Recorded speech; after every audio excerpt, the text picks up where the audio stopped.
بسم الله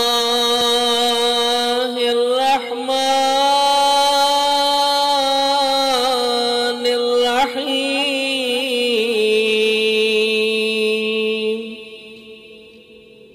اللهم اغسلني فيه من الذنوب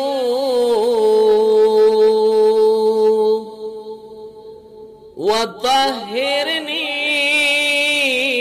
فيه من العيوب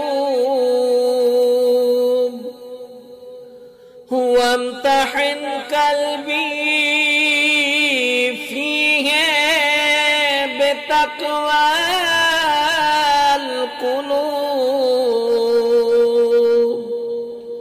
يا مقيل أثرات